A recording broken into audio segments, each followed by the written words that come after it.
Hello everyone, welcome to lecture number 19th of Algebra of Matrices series। इस lecture में हम अपने अगले एग्जांपल्स करेंगे एक्सरसाइज नंबर 1.2 के। तो इसमें बोला है कि अगर ए और बी दो हर्मिशियन मैट्रिक्स दे रखे हैं तो हमें शो करना है कि A B plus B A Hermitian होती है, A B minus B A skew Hermitian होती है। ये सब वाले पार्ट्स हमें प्रूव करने हैं। तो फर्स्ट पार्ट है, इसमें हमें प्रूव करना है कि ए और बी अगर हर्मिशियन मैट्रिक्स जाएँ तो ए बी प्लस बी है वो भी हर्मिशियन मैट्रिक्स होगी। दैट मीन्स जो A B plus B A matrix के ऊपर अगर हम थीटा अप्लाई करेंगे ट्रांसपोज्ड कॉन्जुगेट तो वो उसकी जो वैल्यू होगी वो A B plus B A matrix के ही इक्वल आएगी। ठीक है, क्योंकि ए और बी हर्मिशियन मैट्रिसेस गिवन है तो ए का थीटा ए के इक्वल आएगा और बी थीटा बी के इक्वल आएगा, क्योंकि ये प्रॉपर्टी होती है हर्मिशियन मैट्रिक्स की। अब हमें ए बी प्लस बी ए को हर्मिशियन प्रूव करना है, तो इसलिए हमने ए बी प्लस बी ए के ऊपर थीटा अप्लाई किया, मतलब ट्रांसपोज्ड कॉन्जुगेट अप्लाई किया। और हमने ये चीज़ प्रूव करी थी कि ट्रांसपोज्ड कॉन्जुगेट है वो लीनियर होता है, कि अगर हम दो मैट्रिक्स सी और डी के ऊपर ऐसे सी प्लस डी के ऊपर थीटा अप्लाई करते हैं तो वो इक्वल हो जाता है C theta plus D theta के, लीनियर ऑर्डर में ओपन हो जाता है। तो इसलिए यहाँ पर जो ए बी प्लस बी है उसके ऊपर थीटा अप्लाई करेंगे तो ए बी का थीटा हो जाएगा प्लस बी ए का थीटा हो जाएगा, लीनियरली ओपन हो जाएगा।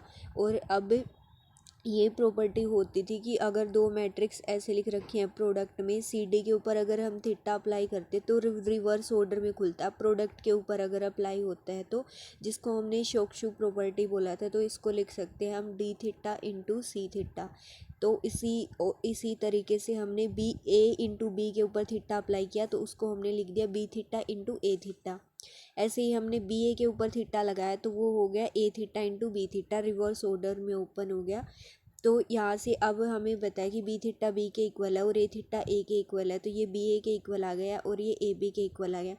तो अब B A plus A B को हम A B plus B A लिख सकते हैं। क्यों? क्योंकि जो मैट्रिक्स एडिशन होता है वो कॉम्यूटेटिव होता है, मतलब कि अगर ऐसे लिख रखा है सी प्लस डी, इसको हम डी प्लस ए बी लिख सकते हैं। तो B A plus A B को हम A B plus B A लिख सकते हैं। ठीक है, तो इसके बाद हमारे पास ये क्या आ गया, ये A B plus B A का जो थीटा है उसकी value A B plus B A के ही इक्वल आ गई। किसी मैट्रिक्स का अगर ट्रांसपोज्ड कॉन्जुगेट उसी मैट्रिक्स के इक्वल आ जाए तो वो मैट्रिक्स हर्मिशियन मैट्रिक्स हो जाती है। That means A B plus B A जो मैट्रिक्स है वो हर्मिशियन मैट्रिक्स है और यही हमें प्रूव करना था। ठीक है, तो अभी आगे हमें प्रूव करना है कि जो ए बी माइनस बी है ना वो स्क्यू हर्मिशियन है। दैट मीन्स कि उसका थीटा है ना इसके नेगेटिव के इक्वल आएगा, क्योंकि जो मैट्रिक्स स्क्यू हर्मिशियन होती है उसका जो ट्रांसपोज्ड कॉन्जुगेट होता है वो उसके नेगेटिव के इक्वल होता है। तो अगर हमने ए बी माइनस बी ए को स्क्यू हर्मिशियन प्रूव करना है तो हमें ए बी माइनस बी ए का जो थीटा है उसको इसके नेगेटिव के इक्वल प्रूव करना होगा। तो इसीलिए हमने ए बी माइनस बी ए के ऊपर थीटा अप्लाई किया। और हमने ये भी प्रूव किया था कि अगर हम ऐसे सी माइनस डी के ऊपर अगर थीटा अप्लाई करते हैं तो उसको लीनियरली ओपन हो जाता है, ऐसे C theta minus D theta हो जाता है। इसी तरीके से हमने इसको खोल दिया कि A B minus B A के ऊपर थीटा अप्लाई किया तो इसको हमने खोल दिया ए बी का theta minus sine B A का थीटा। ठीक है, तो अब आगे यहाँ पर शोक्शु प्रॉपर्टी लग जाएगी, ए बी का थीटा है वो बी थीटा इंटू ए थीटा, यहाँ पर हो जाएगा बी थीटा इंटू ए थीटा, माइनस में ये हो जाएगा रिवर्स ऑर्डर में खुल के ए थीटा इंटू बी थीटा। अब क्योंकि ए और बी दोनों हर्मिशियन मैट्रिक्स हैं तो जो बी थीटा वो बी के इक्वल आ जाएगा, ए थीटा वो ए के इक्वल आ जाएगा, तो ये बी ए माइनस के ए बी बन जाएगा। ठीक है, अब बी ए माइनस के ए बी, जैसे ये वाला लिख रखा ना यहाँ पर बी ए माइनस के ए बी आ गया। अगर इसमें से माइनस साइन कॉमन निकाल लेंगे तो इसको हम A B minus B A लिख सकते हैं। और A B minus B A matrix देखो इसी का ही हम थीटा लेकर चले थे, A B minus B A का जो थीटा है ना वो इसके माइनस के नेगेटिव के इक्वल आ गया A B minus B A के। तो इसका मतलब जो A B minus B A matrix है वो स्क्यू हर्मिशियन मैट्रिक्स है। थर्ड वाले में देखते हैं क्या प्रूव करना है। थर्ड वाले में हमें प्रूव करना है कि बी ए बी है ना, बी ए बी जो मैट्रिक्स है और ए बी ए जो मैट्रिक्स है वो दोनों हर्मिशियन मैट्रिक्स होंगी। और हमें यही गिवन है कि ए और बी हर्मिशियन है। ठीक है, ये दोनों हर्मिशियन होंगी, दैट मीन्स इनका जो ट्रांसपोज्ड कॉन्जुगेट है वो इन्हीं के इक्वल आएगा। ए और बी हर्मिशियन दे रखे हैं तो ए थीटा ए के इक्वल है, बी थीटा बी के इक्वल है। अब हमें बी ए बी को अगर हर्मिशियन प्रूव करना है तो बी ए बी का थीटा है ना वो बी ए बी के ही इक्वल आना चाहिए।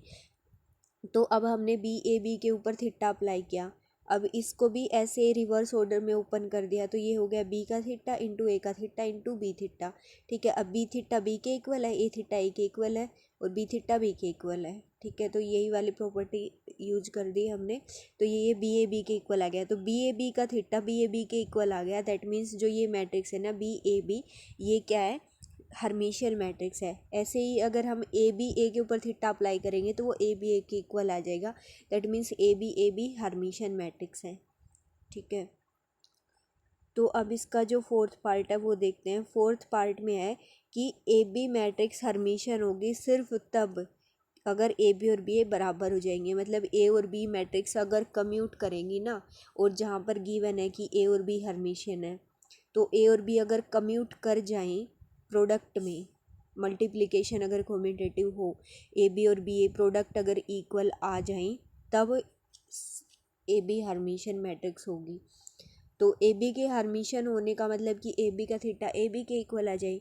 तो ये चीज़ तो हमें गिवन है कि ए थीटा ए के इक्वल है, बी थीटा बी के इक्वल है, क्योंकि ए और बी दोनों हर्मिशियन मैट्रिसेज हैं। तो हमें ए बी को हर्मिशियन प्रूव करना है। तो देखो ए बी का थीटा है, ए बी के ऊपर थीटा अप्लाई करेंगे। ठीक है, अगर ए बी हर्मिशियन है, ठीक है, इसने ये बोल रखा है कि ए बी हर्मिशियन है, तो हमें ये चीज़ प्रूव करना है कि ए बी और बी ए इक्वल आएंगी। ठीक है, ए बी हर्मिशियन है तो ए बी का थीटा है वो ए बी के ही इक्वल आएगा। ठीक है, तो ए बी के थीटा को हम ऐसे लिख सकते हैं, स्योक्सुक प्रॉपर्टी से ओपन करेंगे, बी थीटा इंटू ए थीटा, वो किसके इक्वल है, ए बी के इक्वल है, क्योंकि ए अब ए बी, ये ए बी है वो हर्मिशियन दे रखी है। अब बी थीटा को हम बी लिख सकते हैं, ए थीटा को ए लिख सकते हैं। ठीक है, क्योंकि ए और बी दोनों हर्मिशियन है तो बी थीटा बी के इक्वल है और ए थीटा ए के इक्वल है। तो यहाँ से ये मिल गया कि बी ए किसके इक्वल आ गया, ए बी के इक्वल आ गया। हमें यही प्रूव करना था। ठीक है, अब दूसरा हमें प्रूव करना है कि अगर ए बी और बी ए बराबर हैं तो हमारी जो ए बी है वो हर्मिशियन होगी। पीछे हम लेकर चले थे कि ए बी हर्मिशियन है, तो हमने ये दिखा दिया कि बी ए और ए बी बराबर हैं। अब हमें दूसरा ये प्रूव करना है कि अगर बी ए और ए बी बराबर हैं, मतलब कम्यूट करती हैं, तो ए बी है वो हर्मिशियन है। ठीक है, तो अगर ए बी और बी ए बराबर है ये हम लेकर चले हैं, तो अगर हम थीटा अप्लाई कर देंगे दोनों साइड, तो जो ए बी का थीटा होगा ना, ए बी के ऊपर अगर थीटा अप्लाई करेंगे तो ए बी थीटा किसके इक्वल आएगा, बी थीटा इंटू ए थीटा। और बी थीटा किसके इक्वल है, बी के इक्वल है, क्योंकि बी हर्मिशियन, ए थीटा ए के इक्वल है क्योंकि ए हर्मिशियन है। तो ये ए बी का थीटा है ना बी ए के इक्वल आ गया, और बी ए तो किसके इक्वल है, ए बी के इक्वल है गिवन। तो यहाँ से हमें क्या मिल गया कि ए बी का थीटा है वो ए बी के इक्वल आ गया। दैट मीन्स ए बी क्या है, हर्मिशियन मैट्रिक्स है। तो ये इफ़ एंड ओनली इफ़ वाली कंडीशन होती है कि अगर मैट्रिक्स ए और बी हर्मिशियन दे रखी हैं तो जो उनकी प्रोडक्ट है ना वो हर्मिशियन होने की इफ़ एंड ओनली कंडीशन यही होती है कि जो ए बी और बी ए बराबर हैं, बराबर होनी चाहिए, दोनों आपस में कम्यूट करनी चाहिए ए और बी। ठीक है, अब नेक्स्ट एग्जांपल में बोला है कि अगर ए एक मैट्रिक्स है B plus iota C type की जो कि हर्मिशियन है, तो शो करो कि ए थीटा प्लस ए है ना वो रियल होगी if and only if B and C anti commute, B और सी एंटी कम्यूट करेंगी। अब देखो किसने किसको बोला है, ए थीटा इंटू ए मैट्रिक्स जो आएगी वो रियल सिर्फ तभी होगी इफ़ एंड ओनली इफ़, मतलब दोनों साइड से प्रूव करना है जब बी और सी एंटी कम्यूट करें। एंटी कम्यूट करने का मतलब होता है, जैसे कम्यूट करने का मतलब तो ये हो जाता कि B C is equal to C A C B हो जाता, लेकिन एंटी कम्यूट का मतलब है कि B C equal to minus C B हो जाए। तो ये वाली कंडीशन है। ठीक है, तो देखते हैं। तो ए मैट्रिक्स को ऐसे लिख रखा है बी प्लस आयोटा सी, जो कि ए मैट्रिक्स इसने बोल रखा है कि ए मैट्रिक्स क्या है, हर्मिशियन मैट्रिक्स है। ए अगर हर्मिशियन है तो ए थीटा ए के इक्वल आएगा। अब इसने क्या बोला, ए थीटा इंटू ए के ऊपर कंडीशन बोली है, तो ए थीटा इंटू ए निकालेंगे। ए थीटा इंटू ए क्या आ जाएगा, ए थीटा की वैल्यू तो ए के इक्वल है, तो ए थीटा इंटू ए इंटू ए के इक्वल आ जाएगा। तो ए मैट्रिक्स की वैल्यू पुट कर दी बी प्लस आयोटा सी। इसको हम लिख सकते हैं बी प्लस आयोटा सी का होल स्क्वायर, ठीक है। तो हम इसको लिख सकते हैं बी प्लस आयोटा सी का होल स्क्वायर, तो हम इसको ऐसे लिख सकते हैं बी का स्क्वायर प्लस के, जैसे इसकी प्रोडक्ट करेंगे ना आपस में, देखो जो ये वाली मैट्रिक्स है बी प्लस आयोटा सी, बी प्लस आयोटा सी, अगर बी की बी से प्रोडक्ट होगी तो यहाँ से बनेगा बी स्क्वायर प्लस के आयोटा इंटू बी इंटू सी आएगा, प्लस यहाँ से जब आयोटा सी की मल्टीप्लाई होगी तो प्लस के आयोटा इंटू सी भी आएगा, है ना, प्लस के यहाँ से बनेगा आयोटा स्क्वायर इंटू सी स्क्वायर, तो आयोटा स्क्वायर इंटू सी स्क्वायर, ठीक है।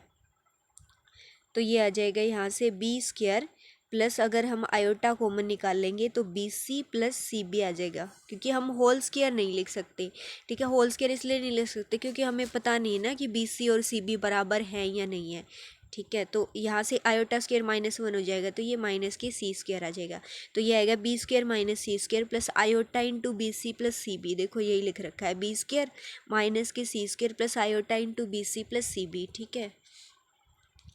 तो अब ये ए थीटा इंटू ए है, ए थीटा इंटू ए के रियल होने का मतलब क्या है कि इसका इमेजनरी पार्ट जीरो आ जाए, तो इमेजनरी पार्ट जीरो आ जाए मतलब कि आयोटा के साथ जो मल्टीप्लाई में वो वाली मैट्रिक्स जीरो बन जाए, तो मतलब B C plus C B zero आ जाए, और B C plus C B zero कब होगा, if and only if B C is equal to minus C B, तो इसका मतलब क्या हो गया, if and only if B and C anti commute, ठीक है। तो यही वाला रिजल्ट हमें प्रूव करना था।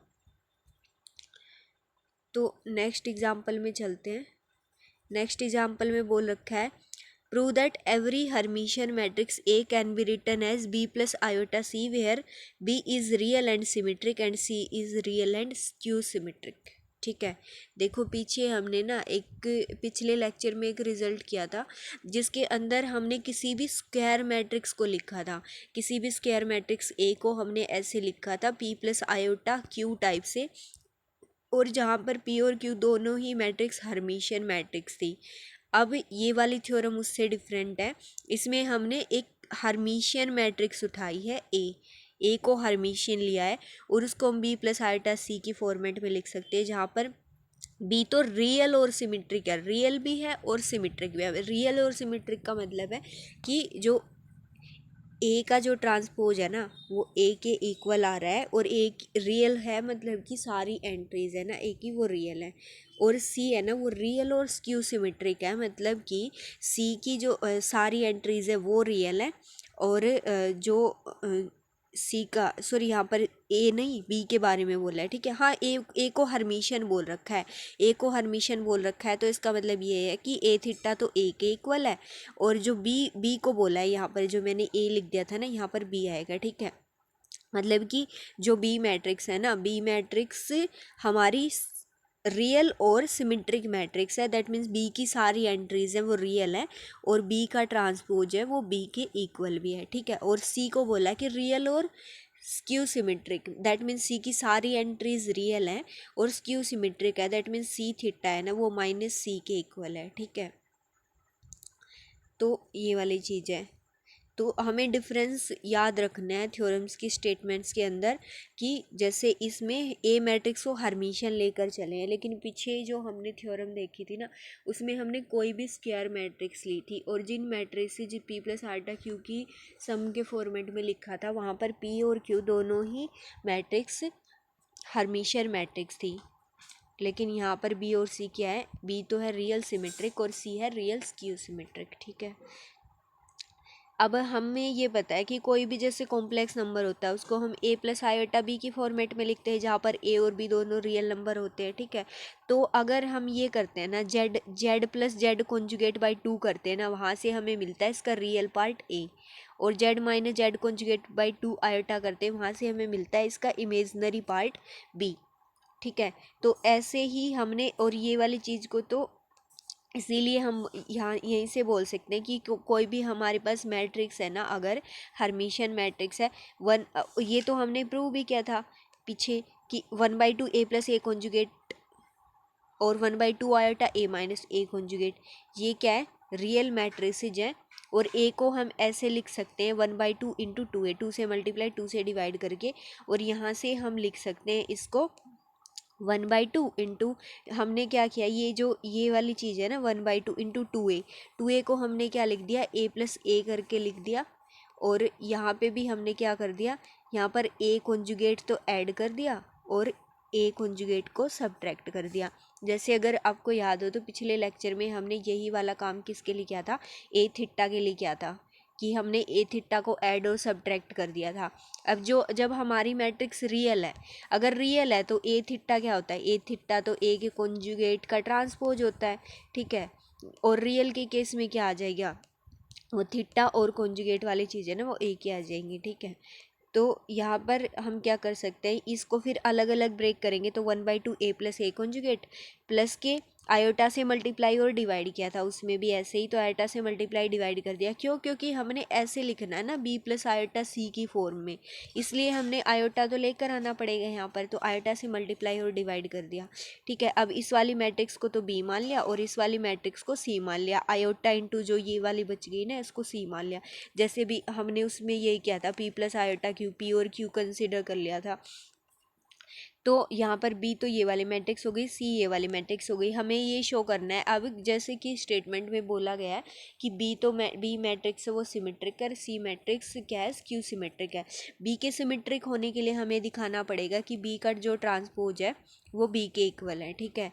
तो b का ट्रांसपोज जब हम लेंगे तो यहाँ से क्या बनेगा, 1/2 तो स्केलर बाहर आ जाएगा, क्योंकि k इंटू मैट्रिक्स, कोई भी मैट्रिक्स सी है उसका ट्रांसपोज है ना वो होता है k इंटू सी मैट्रिक्स का ट्रांसपोज, ठीक है। तो यहाँ से मतलब स्केलर है वो यूं का यूं बाहर आ जाता है, तो स्केलर 1/2 तो बाहर आ गया और ये a प्लस ए का कॉन्जुगेट है ना, इसके ऊपर ट्रांसपोज लग जाएगा। अब ट्रांसपोज है वो लीनियर होता है, तो ये खुल जाएगा लीनियर कि ये a का ट्रांसपोज प्लस a के कॉन्जुगेट का ट्रांसपोज। अब इसको हम लिख सकते हैं, क्योंकि हमारी मैट्रिक्स है ना, अभी जो ये ए कॉन्जुगेट का ट्रांसपोज है इसको हम क्या लिख सकते हैं, ए थीटा लिख सकते हैं, क्योंकि ए कॉन्जुगेट का ट्रांसपोज क्या होता है, ट्रांसपोज्ड कॉन्जुगेट, यानी ए थीटा के इक्वल होता है, तो इसको ए थीटा लिख दिया, ठीक है, इस वाली मैट्रिक्स को।